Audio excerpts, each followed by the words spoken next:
I mean, I would have stick my neck out here and backyard where I grew up.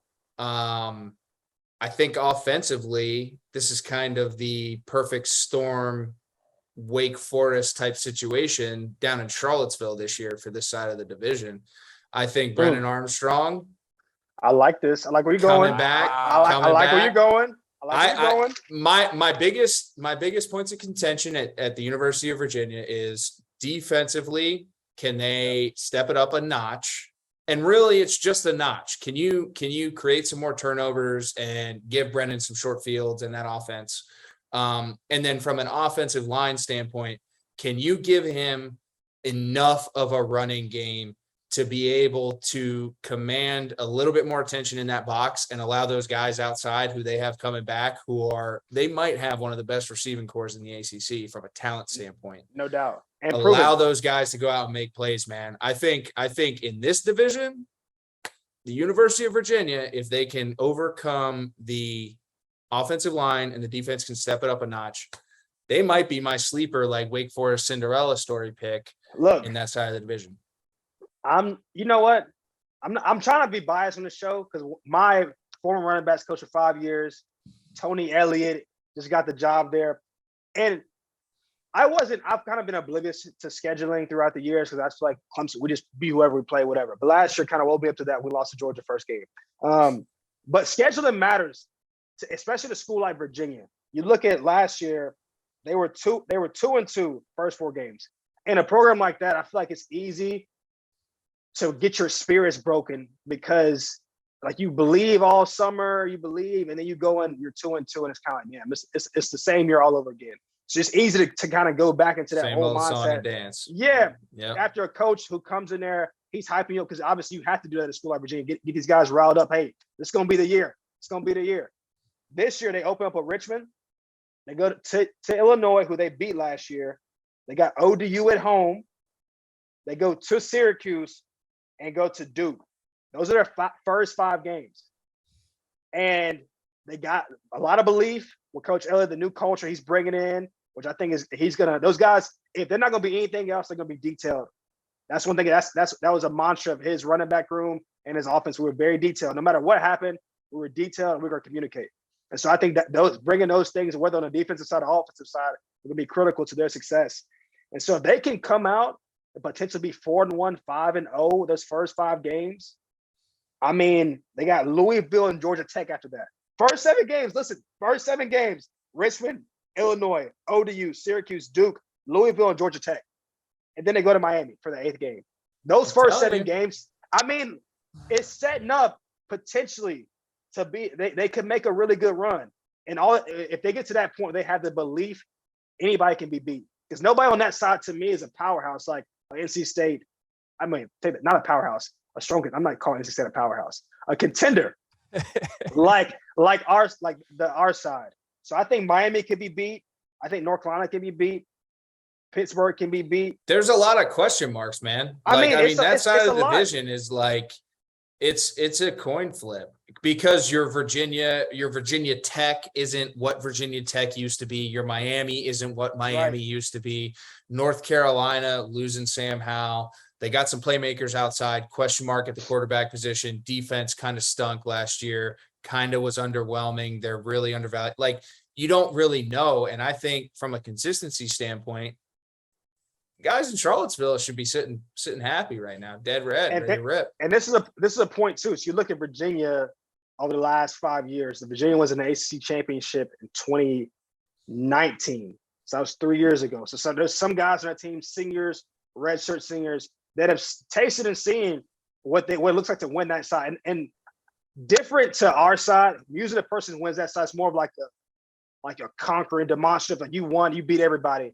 On that side, it's always like it's a coin flip. It's like this. It's like a 2-way tie here, 3-way tie. Somebody gets. I don't know how they settle it out. And so if they can be in the mix this year, which I think amongst the Miami, Pitt, like be in that mix, I like a good year for Coach Elliott at UVA. He's got the support. They got the belief. Brennan Armstrong, to me, once again, I feel like people don't recognize the numbers he's put up the past couple of years. Bro went crazy last year. I mean, he can play, man. Yeah, he kind of gives me that like, this is all right. Don't go crazy with this comparison. It's the only person I compare it because he's a lefty. That's the only quarterback I know is a lefty. But he does a lot of quarterback runs, almost Tebow-esque, but like he's tough as hell.